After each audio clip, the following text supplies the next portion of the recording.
बिस्मिल्लाहिर्रहमानिर्रहीम। अस्सलाम वालेकुम। कैसे हैं आप लोग? उम्मीद करती हूँ कि आप लोग सब खैरियत से होंगे। मैं हूँ मिसेस अली और आप देख रहे हैं Ali Mughal food secret. Recipe का आगाज इस दुआ से करते हैं कि अल्लाह ताला हम सबको इस दुनिया और आखिरत दोनों में कामयाबी अता फरमाए। सर्दियाँ शुरू होती हैं तो नज़ला, जुकाम, खांसी और सब बाकी के मसले मसाइल शुरू हो जाता है, स्पेशली बच्चों के साथ। तो इसके लिए विलायती सूप नहीं बल्कि देसी यखनी ही काम करेगी। तो चले आए इस मज़ेदार सी यखनी को बनाना शुरू करते हैं।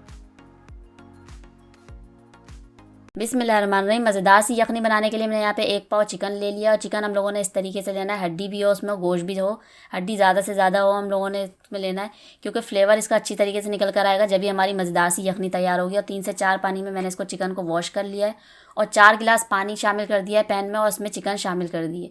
अब इसको अच्छी तरीके से मिक्स करेंगे, उसमें कुछ मसाले शामिल करेंगे। मसालों में ये मैं 4 अदद ले लिया मैंने लहसन, 1 अदद मीडियम साइज़ की प्याज, 1 अदद ले लिया मैंने टुकड़ा अदरक का, हाफ़ टी स्पून हल्दी, हाफ़ टेबल स्पून नमक और 8 से 10 अदद मैंने यहाँ पे काली मिर्च ले ली है, 4 अदद मैंने यहाँ पे ले लिए लौंग और 1 अदद मैंने ले लिया यहाँ पे दालचीनी का। अब इन सारे ही मसालों को अच्छी तरीके से इसमें डाल देंगे और मिक्स कर लेंगे इन सारी चीज़ों को और इसको कवर करके हम इतना पकाएंगे इसको यखनी को कि ये 4 गिलास पानी 2 गिलास रह जाए। कवर करके बिल्कुल मीडियम फ्लेम पे छोड़ देंगे इसको कवर करके 10 से 15 मिनट के लिए। यखनी को पकते हुए 15 मिनट हो गए। अब यखनी को चेक कर लेते हैं। यखनी के कलर से ही पता चल रहा है कि यखनी कितनी मज़ेदार सी बन के तैयार हुई है और गोश्त भी बिल्कुल गल चुका है। अब इसका फ्लेम करेंगे ऑफ और इसको स्ट्रेनर की मदद से सारी यखनी को छान लेंगे ताकि जो सारी चीज़ें हम लोगों ने फ्लेवर के लिए डाली थी ये सारी चीज़ें हटा दें इसमें से और खाली हम लोगों ने ये यखनी बन के तैयार होकर आ गई है हमारे पास। अब इसकी छोटी छोटी सी पीसेस करके बोटियों को इसमें शामिल करते जाएंगे और बिल्कुल बारीक नहीं करना है बोटियों को, बिल्कुल इसी तरीके से शामिल करना है ताकि हम जब पिएँ तो मज़ेदार सा इसका फ्लेवर आए। अब ये सारी मैंने यहाँ पे बोटियों को उसमें शामिल कर दिया। अब इसका मज़ीद फ्लेवर बढ़ाने के लिए इसमें काली मिर्च का पाउडर शामिल कर देंगे, हाफ़ टेबल स्पून, और इसको हल्का सा मिक्स करेंगे ताकि फ्लेवर इसका अच्छी तरीके से इसका अंदर मिक्स हो जाए।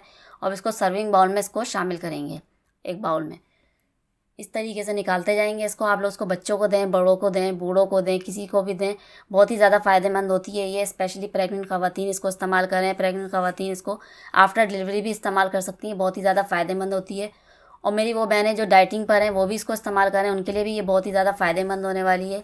अब इसमें मज़ीद इसको फ्लेवर बढ़ाने के लिए इसमें 1 अदद अंडा बॉयल किया हुआ शामिल कर देंगे कट करके इस तरीके से, ताकि इसका मज़ेदार सा फ्लेवर निकल कर आए, और ज़्यादा मज़ेदार और हेल्दी हो जाए। और हाफ़ टी स्पून इसमें शामिल करेंगे काली मिर्चों का पाउडर ताकि और ज़्यादा मज़ीद इसमें फ्लेवर निकल कर आए इसका और मज़ेदार ये बन के तैयार हो। तो ये देखा आप लोगों ने, मैंने कितने आसान तरीके से आप लोगों को ये यखनी का सूप बनाना सिखाया। तो आप लोग इसको ज़रूर बनाइएगा और सर्दी में इसका लाजमी इस्तेमाल कीजिएगा। इंशाल्लाह फिर आऊँगी एक मज़ेदार सी रेसिपी के साथ। तब तक के लिए अल्लाह हाफिज़।